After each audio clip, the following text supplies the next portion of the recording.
नमस्कार, स्वागत है आप सबका दिन भर की तमाम बड़ी और अहम खबरों के साथ मैं हूं कवींद्र। शुरुआत हेडलाइन से। भारत में आईएस नेटवर्क के खिलाफ अब तक की सबसे बड़ी कार्रवाई। उत्तर प्रदेश, कर्नाटक समेत 4 राज्यों में 14 गिरफ्तारियां। पठानकोट में टैक्सी ड्राइवर की हत्या के बाद दिल्ली में अलर्ट।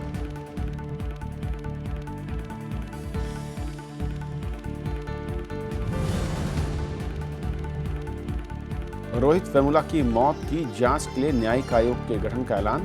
प्रधानमंत्री ने जताई संवेदना। हैदराबाद, दिल्ली समेत कई राज्यों में विरोध प्रदर्शन जारी।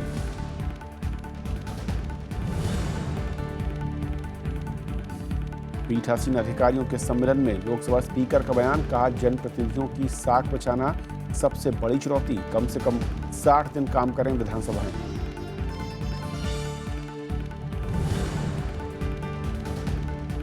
अच्छी योजना और सुधारों के बलबूते भारत रहेगा वैश्विक मंदी से अछूता। दावोस में वित्त मंत्री का बयान। चीन की मंदी को बताया बड़ी चुनौती।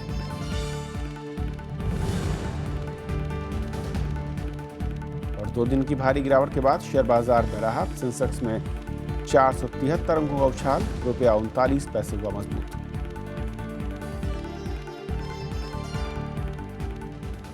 और आइए देखते हैं पहली खबर।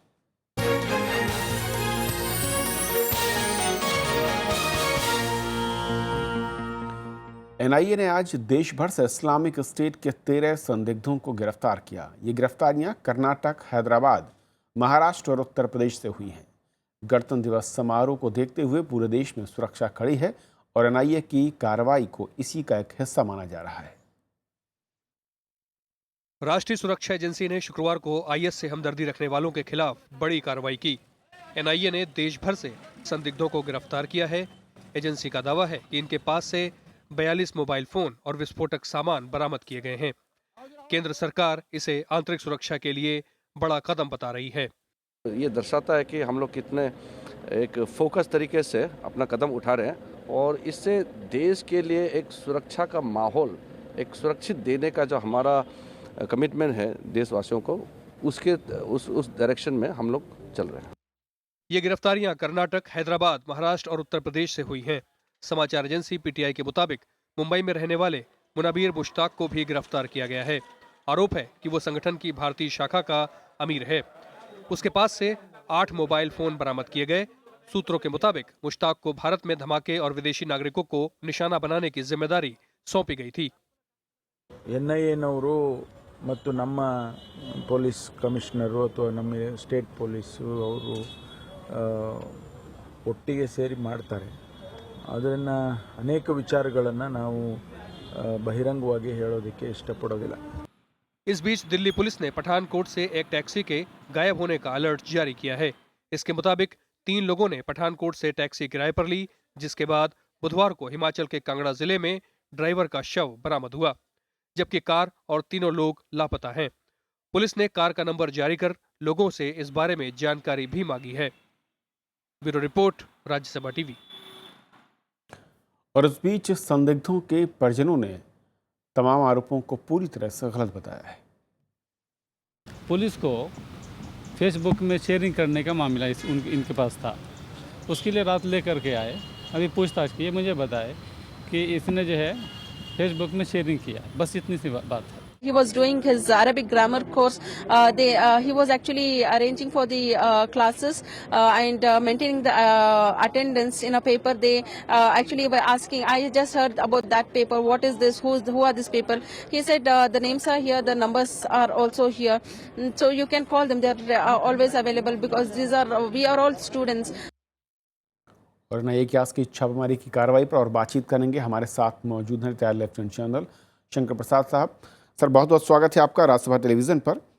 सबसे पहले तो मैं कहूँगा कि अपने आप में शायद ये पहली बार इस तरह की कोई कार्रवाई होगी जो कि पब्लिकली सामने आ रही है कि 26 जनवरी से पहले एनआईए बड़े पैमाने पर आईएसआई से जुड़े लोग या फिर उनके जो मैं कहूँ कि अघोषित संपर्क में हैं या फिर किसी तरह के समर्थक हैं, संदिग्ध हैं, उनकी गिरफ्तारियाँ धरपकड़ हो रही है। कैसे आप देखते हैं इस कार्रवाई को आप?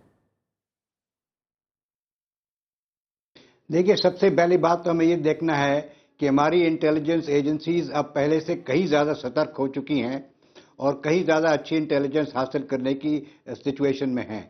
आपको मालूम है कि पठानकोट का जब इंसिडेंट हुआ था तब भी कुछ घंटे 10-15 घंटे पहले इंफॉर्मेशन बड़े सफाई तौर से इंटेलिजेंस एजेंसी से आ चुकी थी।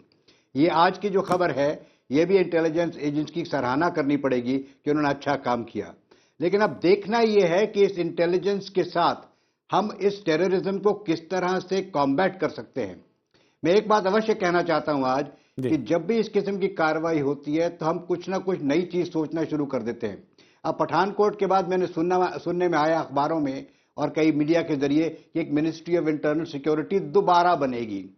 तो मेरा कहना यह है कि भारत के पास इस समय intelligence agency, security agencies, armed forces, police इतनी अच्छी हैं, लेकिन तकलीफ सिर्फ ये है कि इन सबको जोड़ के, इन सब का एक तास से मिलाप करके हम इसको रिएक्ट नहीं कर पा रहे हैं और पठानकोट जैसा इंसिडेंट हो जाता है। मुझे उम्मीद है कि आज की जो 14 आदमियों की या 13 आदमियों की गिरफ्तारी हुई है और जिस तरह से एक पठानकोट में गाड़ी का वाकया आपने बताया अभी, शायद इससे हमारी एजेंसीज जो हैं, सिक्योरिटी एजेंसीज, इंटेलिजेंस एजेंसीज कुछ ना कुछ पता करेंगी और जो 26 फरवरी के आसपास या 26 फरवरी को जबकि फ्रांस के प्रेसिडेंट यहाँ होंगे और फ्रांस के ऊपर आईएसआई का बड़ा निशाना है इस समय, पेरिस के बाद जिस तरह से फ्रांस ने रिएक्ट किया, तो मैं समझता हूं कि इस समय भारत की स्थिति अच्छी है। लेकिन ये अवश्य सोचना चाहिए जो कि इसके इंचार्ज हैं कि सब एजेंसीज को मिला के एक ऐसी तजवीज बना ली हो जिससे ये कामयाब ना हो सके 26 जनवरी के आसपास। लेकिन शंकर प्रसाद साहब, मैं इस कार्रवाई के बाद ही मैं कहूँ कि सोशल साइट्स पर भी पढ़ रहा था, अलग अलग लोगों के कमेंट्स आ रहे थे। तमाम लोग जो तर्क दे रहे हैं कि कुछ ऐसे लोगों को भी गिरफ्तार या हिरासत में लिया गया जिन्होंने आईएस के बारे में अगर कुछ पॉजिटिव लिख दिया या फिर उनके समर्थन में कहीं कोई 2 लाइनें लिख दी हैं, तो क्या असल में किस जो एक शक पैदा करता है जब इस तरह के कमेंट सामने आते हैं कि क्या निर्दोष लोगों को भी इस दायरे में लाया जा रहा है या फिर भारत में एक बड़ा यूथ इस तरीके का है जो कि कुछ भी लिख सकता है सोशल साइट्स पे, क्या उसको टारगेट किया जा रहा है? नहीं देखिए ऐसा है कि एक हमारी फौज में कहते हैं कोलैटरल डैमेज। तो अगर 14 आदमी पकड़े गए, हो सकता है कि एक आध आदमी उससे शायद इनोसेंट भी हो। मैं ये नहीं कहता कि 14 और जितने भी पकड़े गए हैं सब हार्डकोर मिलिटेंट्स हैं। हो सकता है कि 2-4 आदमी गलत भी पकड़ लिए हो, लेकिन हमें सराहना इस समय इस चीज की करनी चाहिए कि जितने हम पकड़ लें, अगर आज हम 100 आदमी पकड़ते हैं और उसमें से 10-15 शायद रॉन्गली भी पकड़े जाते हैं, तो मैं कहूंगा ये भारत के लिए सक्सेस है। देखिए हर एक चीज में एक कोलैटरल कुछ ना कुछ तो हो सकता है। अब आप देखिए 10 आदमी पकड़े, अब 10 में से 7 सही निकले और 3 गलत निकले, तो उसमें क्या बुराई है? I don't see there is any problem so long as जो सही आदमी है वो पकड़े जा रहे हैं। तो इसमें हमें सरकार की मदद करनी चाहिए और इंटेलिजेंस एजेंसीज की इसमें सराहना करनी चाहिए बनस्पत इसके कि जी 2 आदमी गलत पकड़ लिए। अरे भाई 2 गलत पकड़ लिए तो ठीक है, मानते हैं, छोड़ देंगे उन्हें जी। और क्या 7 असली भी तो पकड़े हैं जी, तो उनको तो उनके बारे में आप सराहना कीजिए ना। उनके जरिए हम देख रहे हैं कि इंसिडेंट ना हो। शंकर प्रसाद साहब, और ये आईएस का जिस तरीके से नेटवर्क बढ़ा है दुनिया के अलग अलग देशों में, और मैं शायद गलत नहीं अगर ये कहूँ कि दुनिया का शायद ही कोई ऐसा देश हो जो शायद अब अछूता हो उनके समर्थकों के लिहाज से या फिर उनके बारे में उनकी तारीफ या फिर उनके साथ जुड़ने वाले लोगों के लिहाज से, डायरेक्ट या इनडायरेक्ट। ऐसे में भारत कितना ज़्यादा एक मैं कहूँ कि उस देश के लिहाज से कितना ख़तरनाक है जहाँ पर उनकी पैठ को आप देखते हैं, और उनकी इस पैठ को रोकने के लिए किस तरह के कदमों की ज़रूरत आपको दिखती है आज के दौर में? देखिए आपने सही कहा, पूरे विश्व में फैल रखा है। इस विश्व की तो बात नहीं करूंगा मैं केवल भारत की बात करूंगा। पिछले 2-3 साल से लगातार इस किस्म की इंफॉर्मेशन आ रही हैं कि आईएसआई भारत से रिक्रूटमेंट कर रहा है। कुछ व्यक्ति गए भी हैं, कुछ लौट कर आए, कुछ पकड़े गए, कुछ नहीं भी पकड़े गए होंगे। आप देखिए भारत एक टेररिज्म का शिकार हो चुका है, पिछले 20 साल लगभग हो चुके हैं। 1987-88 से भारत के ऊपर टेररिज्म पाकिस्तान थोप रहा है। मिडिल ऑफ 90s तक विश्व इस चीज को मानता नहीं था, खासतौर से अमेरिका। मिडिल ऑफ 90s के बाद अमेरिकन ने मानना शुरू किया, और जब उनके यहाँ ट्विन टावर्स गिरे तो इसने मान लिया कि टेररिज्म का जो सेंट्रल पॉइंट है वो पाकिस्तान है। उसामा बिन लादेन भी वहीं से पकड़ा गया, उन्होंने ही उसामा बिन लादेन को मारा। अब देखना यह है कि India is a fertile territory for militants. उनका जैश ए मोहम्मद है, उनका LET है, उनके हाफिज सईद हैं, उनके मसूद अजहर हैं, उनके दाऊद इब्राहिम हैं, ये सब भारत के ऊपर बहुत दिन से फोकस कर रहे हैं। तो ये ग्राउंड ऐसी जगह है जहां ISI को बना बनाया माल मिल रहा है। तो यहाँ पे आप देख रहे हैं कि वो जितने आपने स्टेट्स के नाम भी अभी सुनाए थे, सब जगह वो अपने नुमाइंदे भेज के, और इसमें देखने की बात यह है जरूरी कि आप देखेंगे इसमें एजुकेटेड लोग जा रहे हैं। जो आज व्यक्ति बंबई से पकड़ा हुआ एक IT इंजीनियर है। मैं इसी पॉइंट पर आना चाह रहा था सर कि आर्किटेक्ट्स हैं, डॉक्टर्स हैं, इंजीनियर्स हैं। जी, ये जो नई ब्रीड मैं कहूं कि जिसको IS अपनी ओर अट्रैक्ट कर रहा है या फिर जो यूथ उनकी तरफ बढ़ता हुआ दिख रहा है, वो पढ़ा लिखा तबका है। तो ऐसे में ये जो लिंक है, इसे रोकने या फिर इसे मैं कहूं कि कट ऑफ करने के लिए किस तरह की रणनीति की जरूरत होगी? देखिए, इसकी रणनीति एक सिंपल है मेरी तरफ से। आपको यह देखना है कि आधुनिक इंटेलिजेंस किस तरह से चल रही है। ये एक नए किस्म की वॉरफेयर शुरू हो चुकी है। इसमें इंटेलिजेंस गैदरिंग सबसे ज्यादा अहमियत रखती है। इसमें साइबर वॉरफेयर है। इसमें आजकल कम्युनिकेशन के लिए तो आप देखिए व्हाट्सएप है, फेसबुक है, इंटरनेट है, जन कितनी किस्म की चीजें हैं जिससे वर्ल्ड में कम्युनिकेशन चल रहा है, और सबको टैप करना बड़ा मुश्किल है। इसी मारे भारत ने एक ऑर्गेनाइजेशन क्रिएट की थी, NTRO। अब हर दफा ऑर्गेनाइजेशन क्रिएट होती है, लेकिन हमें इसमें साइंटिफिक तरीके से आगे बढ़ना है। इसमें देखना है कि अगर दुश्मन, जो मिलिटेंट्स उनको दुश्मन कहेंगे, वो टेक्नोलॉजी का इस्तेमाल कर रहे हैं, तो उस टेक्नोलॉजी से 2 कदम आगे चल के हम उस टेक्नोलॉजी का काउंटर कैसे देखें। आर्मी में टर्म होती है काउंटर मेजर्स, फिर उसके बाद इलेक्ट्रॉनिक काउंटर मेजर्स होते हैं। तो इलेक्ट्रॉनिक मीडिया जो है वो पिछले 10, 15, 20 साल से बहुत तेजी से बढ़ रहा है। तो जो हमारी टेक्नोलॉजी है उसको उससे 2 कदम आगे चलना होगा। जब मिलिटेंट्स कुछ करते हैं तो हम उसकी फिर आगे उसके बरखिलाफ कार्रवाई करते हैं। जब वो IED लगाते हैं तो हम IED को डिटेक्ट करने का तरीका ढूंढते हैं। जब वो कुछ कम्युनिकेशन करते हैं तो हम जैमर्स को ढूंढते हैं। जब वो कम्युनिकेशन करते हैं तो उसको जैम करने की जरूरत, और उसको इंटरसेप्ट सोच से हमें हमेशा एक कदम आगे रहना होगा। We have to really invest, प्रोएक्टिवेट होना होगा। We have to invest in scientific technology. Right sir. और हमारे पास सब इस चीज की कमी नहीं है। हमारे पास IT इस समय वर्ल्ड का बेस्ट IT ब्रेन है इंडिया में। अगर उसका हम सही तरीके से इस्तेमाल करें, सही तरीके से कोऑर्डिनेट करें, तो कोई नई संस्था क्रिएट करने की जरूरत नहीं है। इसी के जरिए जो आप करेक्ट आदमी को हौसला दें, उसको थोड़ी सी बड़ाई करें उसकी, तो वो काम करेगा और आपको हमेशा मिलिटेंट से 2 कदम आगे रखेगा। तो सबसे बड़ी चीज जो हमें देखनी है, how to beat it by technology. चलिए सर, उम्मीद करते हैं कि इस दिशा में शायद हम आगे बढ़ेंगे और सही समय पर सही कार्रवाई कर पाएंगे। बहुत बहुत शुक्रिया वक्त देने के लिए और हमारे साथ चर्चा में जुड़ने के लिए आपका। ये थी हमारी पहली खबर। छोटा सा ब्रेक, और ब्रेक के उस पार दिन भर की दूसरी बड़ी खबर।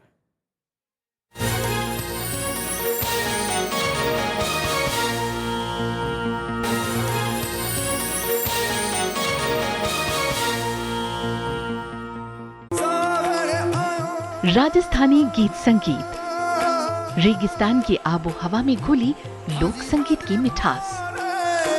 जैसे हमारे दूसरे बच्चे जिसके खिलौने होते हैं, उनके गुड्डा गुड्डी वगैरह वो खेलते हैं, तो हमारे जो खिलौने, ये कमायचा, हारमोनियम, ढोलकी हमारे खिलौने हैं। मंगनियार बिरादरी के बेहद हसीन सितारे मामे खां से कहावत है कि मांगनियार का बच्चा अगर रोता है तो वो भी स्वर। इस बार शख्सियत में मिलिए मामे खां से। शनिवार रात 10:30 बजे और रविवार सुबह 11 बजे, सिर्फ राज्यसभा TV पर।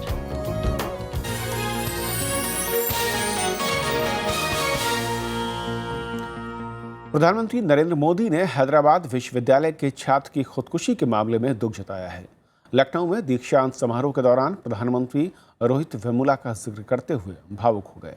इस बीच सरकार ने इस मामले की जांच के लिए एक न्यायिक आयोग के गठन का ऐलान किया, जो 3 महीने में अपनी रिपोर्ट सौंपेगा।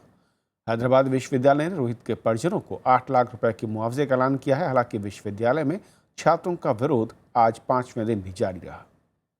हैदराबाद विश्वविद्यालय के PhD के दलित छात्र रोहित वेमुला की आत्महत्या पर प्रधानमंत्री ने शुक्रवार को पहली बार अपनी चुप्पी तोड़ी। लखनऊ में भीमराव अंबेडकर केंद्रीय विश्वविद्यालय के दीक्षांत समारोह में वो रोहित वेमुला का जिक्र करते हुए भावुक हो गए। मां भारती ने अपना एक लाल खोया, कारण अपनी जगह पर होंगे, राजनीति अपनी जगह पर होगा, लेकिन सच्चाई यह है कि मां ने एक लाल खोया। इसकी पीड़ा मैं भली भांति महसूस करता हूँ। इस बीच हैदराबाद यूनिवर्सिटी से दौरा करके लौटी मानव संसाधन विकास मंत्रालय की टीम की रिपोर्ट के आधार पर एक न्यायिक आयोग का गठन किया गया है। रोहित वेमुला की आत्महत्या के मामले की जांच करने वाला ये आयोग 3 महीने में अपनी रिपोर्ट सौंपेगा। जुडिशियल कमीशन है वो इंडिपेंडेंट है और यूनिवर्सिटी या सरकार का कोई उस पर दबाव नहीं है, लेकिन कोई भी बात स्मृति जी ने ऐसी नहीं कही जो किसी को हर्ट करे। आज उन्होंने उनके परिवार के लोगों से बातचीत की है। केंद्रीय मानव संसाधन विकास मंत्री स्मृति ईरानी ने शुक्रवार को रोहित वेमुला की मां से फोन पर बातचीत भी की, लेकिन उधर हैदराबाद केंद्रीय विश्वविद्यालय से लेकर विरोध प्रदर्शन दिल्ली और देश के कई और शहरों में जारी है। राजनीतिक दलों के हैदराबाद पहुंचने के क्रम में शुक्रवार को जेडीयू के नेता वहां पहुंचे। विपक्षी दल सरकार के केंद्रीय मंत्रियों स्मृति ईरानी और बंडारू दत्तात्रेय के साथ विश्वविद्यालय के वीसी को पद से हटाने की मांग पर कायम है। लोकतंत्र में ये उम्मीद करी जाती है कि देश में जो विभिन्न परिस्थितियां बनती हैं उस पर सरकार गंभीरता से देखे और कार्रवाई करे। अगर इस तरह का अड़ियल रवैया अगर सरकार रखती है, प्रधानमंत्री रखते हैं, तो ये बड़े दुर्भाग्य की बात है। हमारी मांग है जिनके खिलाफ केस दर्ज हैं उनको उनके पदों से हटाया जाए।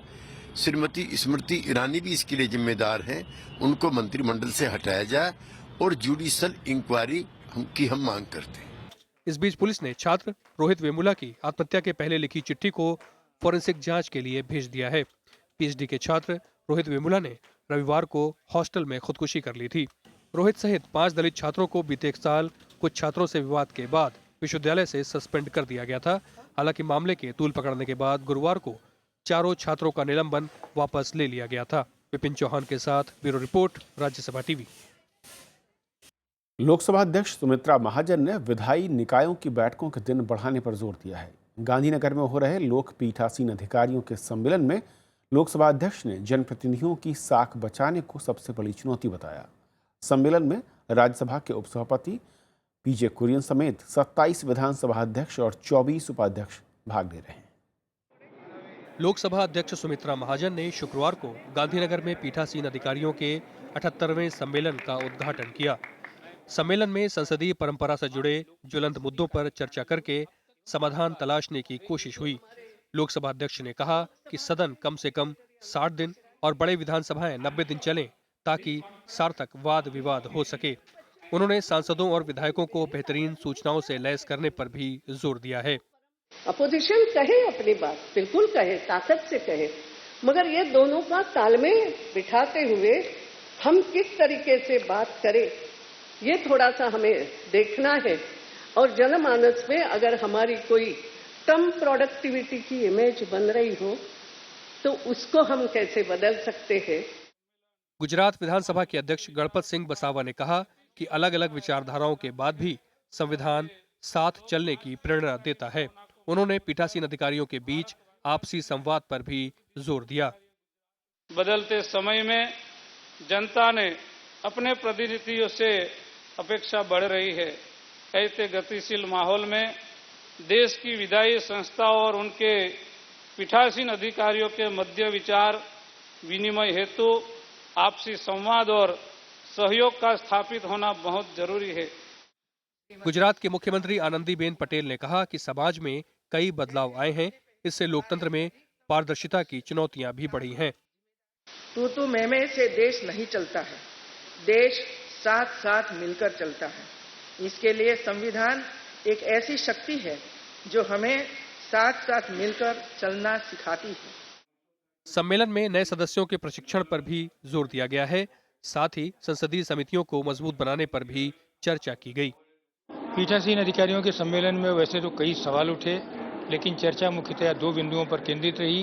पहली, जनप्रतिनिधियों की साख को कैसे बरकरार रखा जाए और दूसरा, सदनों के कार्यदिवस को कैसे बढ़ाया जाए। इस पर कल भी चर्चा जारी रहेगी। कैमरामैन नीलेश के साथ अरविंद कुमार सिंह, राज्यसभा टीवी, गांधीनगर। रुक करेंगे गांधीनगर, जहां से सीधे जुड़ रहे हैं हमारे सहयोगी संवाददाता अरविंद कुमार सिंह। अरविंद जी, बहुत अहम है दोनों मुद्दे। इसका आपने जिक्र किया कि साख को बचाना और कैसे विधानसभाओं के जो दिन है चर्चा के उसको बढ़ाना। आज पहले दिन क्या कुछ निकल कर आया इस चर्चा में? देखिए कविन जी, आज जो है कई महत्वपूर्ण मुद्दे ऐसे थे जिन पे चर्चा हुई है और लोकसभा की अध्यक्ष ने एक बात बहुत साफ तौर पर कहा कि जो सदन के कार्य दिवस हैं उनको बढ़ाए जाने की ज़रूरत है और उन्होंने कुछ विधानसभाओं की तारीफ भी की इस मसले को लेकर के, जहां अच्छा काम हो रहा है। और उन्होंने बिहार का भी नाम खास तौर पर लिया, कर्नाटक का नाम लिया, तमिलनाडु का नाम लिया। तो कुल मिलाकर के जो एक बात उभर करके सामने आ रही कि जो पीठासीन अधिकारी हैं वो इस बात को लेकर के चिंतित हैं कि जनता के बीच में जो खास तौर पर जो विधायी निकायों की जो छवि है वो धूमिल होती जा रही है, इसलिए कि वो काम काज नहीं करते और चीज़ें उनको कैसे बेहतर बनाया जाए, इस पर कुल मिलाकर के पूरे दिन भर मंथन हुआ। और आप जानते हैं पीठासीन अधिकारियों का ये महाकुंभ जैसा है जिसमें पूरे देश भर के लोग आए हुए हैं जी। तो ये मंथन जो है इसी मुद्दे पर केंद्रित रहा और नई रणनीति क्या बनाई जाए उसको लेकर के काफ़ी। और आपको बता दें कि हमारे जो राज्यसभा के उपसभापति हैं प्रोफेसर पीजे कुरियन साहब, वो भी हैं और काफ़ी बड़े बड़े लोग यहाँ जो है, बड़ी नामी गिरामी पंजाब विधानसभा के अध्यक्ष जो है, जो कि खुद संसदीय मामलों के एक बड़े जानकारी, ये सारे लोग यहाँ मौजूद हैं। और मंथन जो है वो कैमरे से अलग हट करके जो है, जो उन लोगों ने चर्चाएं की हैं वो काफ़ी सारगर्भित चर्चाएं हैं। और मुझे लगता है कि लखनऊ की तरह ये यहाँ भी जो है, जो कल बैठक जो जारी होने वाली है, जो चालू रहेगी, उसमें भी कुछ नई चीज़ें उभर के सामने आएंगी, कुछ ठोस रणनीति बनाई जाएगी। जी जी। और जो लोकसभा अध्यक्ष का जो इशारा था वो कोशिश करेंगी कि जो सांसद हैं या विधायक हैं उनको प्रशिक्षित करने के साथ साथ नई सूचना तंत्र प्रणाली से और कैसे लैस जोड़ा करें, जाए। इस पे काम होगा। जी जी, बहुत बहुत शुक्रिया अरविंद जी, वहाँ से ताज़ा अपडेट देने के लिए आपका। जी। अलीगढ़ मुस्लिम विश्वविद्यालय और जामिया मिलिया इस्लामिया विश्वविद्यालय का अल्पसंख्यक दर्जा बचाने के लिए 8 विपक्षी दल एकजुट हो गए हैं। इनमें कांग्रेस के साथ TMC, JDU, RJD, NCP, CPI, CPM और आम आदमी पार्टी शामिल हैं। इन दलों ने साझा बयान जारी कर दोनों संस्थानों का अल्पसंख्यक दर्जा छीने जाने का आरोप लगाया है। इन दलों ने हस्ताक्षर अभियान चलाने और राष्ट्रपति प्रणब मुखर्जी से मिलने का भी ऐलान किया है। दरअसल दोनों विश्वविद्यालयों में अल्पसंख्यक दर्जे का मामला सुप्रीम कोर्ट में है। अटॉर्नी जनरल ने अपनी राय में कहा था कि जामिया मिलिया इस्लामिया का निर्माण संसद के कानून से हुआ है और इसीलिए ये अल्पसंख्यक संस्थान नहीं है। उधर बीजेपी ने कहा है कि कांग्रेस के हर प्रधानमंत्री ने इन संस्थानों को अल्पसंख्यक दर्जा देने का विरोध किया है। वित्त मंत्री ने कहा कि भारत आर्थिक सुधार और बेहतर योजनाएं बनाकर वैश्विक मंदी से बच सकता है। दावोस में उन्होंने पीटीआई से कहा कि चीन और अमेरिका में मंदी से भारत निपटने में पूरी तरह से सक्षम है। वित्त मंत्री के मुताबिक 2001, 8 और 15 में भी भारत ऐसी चुनौतियों से निपट चुका है और तब के मुकाबले आज की अर्थव्यवस्था ज़्यादा अच्छी हालत में है। उनके मुताबिक चीन की मंदी को लेकर तेल और खनिज उत्पादन करने वाले देश परेशान हैं और इस वजह से कई देशों से रकम निकाल कर वो दूसरे देशों में निवेश कर रहे हैं। 2 दिन की गिरावट के बाद शेयर बाजार ने आज जोरदार छलांग लगाई। शुक्रवार को सेंसेक्स बढ़त के साथ खुला और आखिर में 473 अंकों की छलांग के साथ 24,436 पर बंद हुआ। निफ्टी 146 अंक चढ़कर 7,422 पर पहुंच गया। बुधवार को और गुरुवार को सेंसेक्स में करीब 518 अंकों की गिरावट आई थी। आज सरकारी कंपनी गेल के शेयरों में सबसे ज़्यादा तेजी दिखी। सेंसेक्स में शामिल 30 शेयरों में से 26 बढ़त के साथ बंद हुए। एशिया के साथ यूरोपीय बाजारों में भी आज तेजी रही और इसका असर भारतीय बाजार पर भी दिखा। डॉलर के मुकाबले रुपया 39 पैसे मजबूत होकर 67 के स्तर पर ऊपर पहुंचा। उधर अमेरिकी बाजारों में कच्चे तेल के दामों में भी तेजी का रुख रहा। पहाड़ों पर हो रही बर्फबारी से दिल्ली समेत पूरा उत्तर भारत शीतलहर और कोहरे की चपेट में है। ठंड से लोगों को खासी मुश्किलों का सामना करना पड़ रहा है और कोहरे के चलते 38 ट्रेनें रद्द करनी पड़ी और 30 से ज़्यादा उड़ानें देरी से हैं। बर्फबारी, कोहरा और शीतलहर, कपकपा देने वाली ठंड ने लोगों को घरों में रहने को मजबूर कर दिया है। जम्मू कश्मीर, हिमाचल प्रदेश और उत्तराखंड के कई इलाकों में तापमान 0 से नीचे चला गया। कारगिल और लेह में तो जमा देने वाली ठंड पड़ रही है। यहाँ तापमान -9 डिग्री सेल्सियस दर्ज किया गया। हिमाचल प्रदेश के मनाली में तापमान -6 डिग्री सेल्सियस रहा। सर ये 1-2 दिन से काफ़ी ठंड हो गई है। जम्मू में काफ़ी मतलब जो ठंड है बड़ी ज़्यादा ठंड हो गई है। दिल्ली, एनसीआर समेत पूरा उत्तर भारत शीतलहर की जद में है। दिल्ली में सुबह का तापमान 4 डिग्री सेल्सियस दर्ज किया गया। उत्तर प्रदेश, हरियाणा, मध्य प्रदेश, राजस्थान में भी सर्द हवाओं से लोग बेहाल हैं। नारनौल सबसे ठंडा इलाका रहा। यहाँ तापमान 1 डिग्री सेल्सियस दर्ज किया गया। सर्दी बहुत ज़्यादा है, अलाव की व्यवस्था उसे है नहीं, न कोई जल रहा है न कुछ। ठंड का बहुत ज़्यादा ठंड है। उधर मैदानी इलाकों में कोहरे का कहर जारी है। कोहरे के चलते यातायात पर काफी असर पड़ा। 38 से ज्यादा ट्रेनें रद्द कर दी गईं, तो वहीं 18 ट्रेनें देरी से चली। एयरपोर्ट भी कोहरे की चादर में लिपटा रहा। 30 से ज्यादा उड़ानों पर भी इसका असर पड़ा। Well, my flight's been delayed because of the fog and it's not looking too good. I'm tired and I'm very disappointed with how the airport is. सर्दी से ठिठुर रहे लोग आग के सहारे सर्दी को कम करने की कोशिश कर रहे हैं, पर सर्दी है कि कम होने का नाम नहीं ले रही। मौसम विभाग के मुताबिक मौसम में मामूली बदलाव तो हो सकता है, पर इस महीने ठंड से राहत नहीं मिलेगी। Bureau report, Rajya Sabha TV. तो खबरों के आज के सफर में इतना ही, लेकिन जाते आते छोड़ जाते हैं देश और दुनिया की कुछ और बड़ी खबरों के साथ। नमस्कार।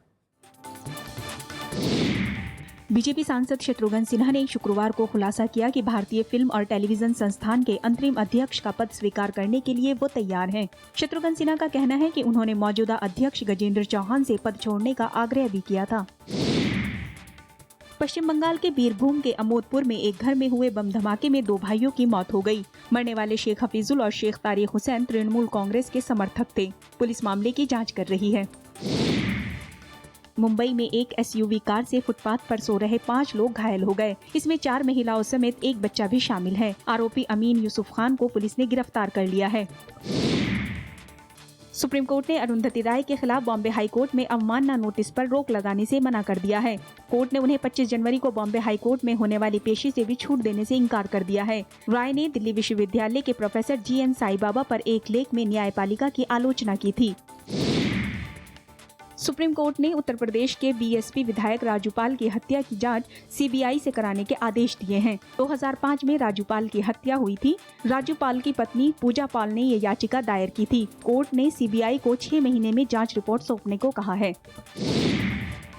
Supreme court Bihar cricket association की याचिका पर सुनवाई के लिए सहमत हो गया है। इस याचिका में BCCI में सुधारों पर जस्टिस RM लोढ़ा की रिपोर्ट लागू करने का आग्रह किया गया है। शाहरुख खान और सलमान खान के खिलाफ धार्मिक भावनाएं आहत करने के मामले में दायर याचिका पर दिल्ली की अदालत ने पुलिस से कार्रवाई रिपोर्ट की मांग की है। दोनों अभिनेताओं पर एक टीवी शो की शूटिंग के दौरान मंदिर में जूते पहनकर जाने का आरोप है। अगली सुनवाई 12 फरवरी को होगी। राष्ट्रीय वीरता पुरस्कार पाने वाले बच्चों से उपराष्ट्रपति मोहम्मद हामिद अंसारी ने शुक्रवार को मुलाकात की। उपराष्ट्रपति भवन में हुई इस मुलाकात में उन्होंने बच्चों की हौसला अफजाई की। इन बच्चों को गणतंत्र दिवस के मौके पर सम्मानित किया जाएगा। 2 बच्चों को मरणोपरांत ये सम्मान मिलेगा।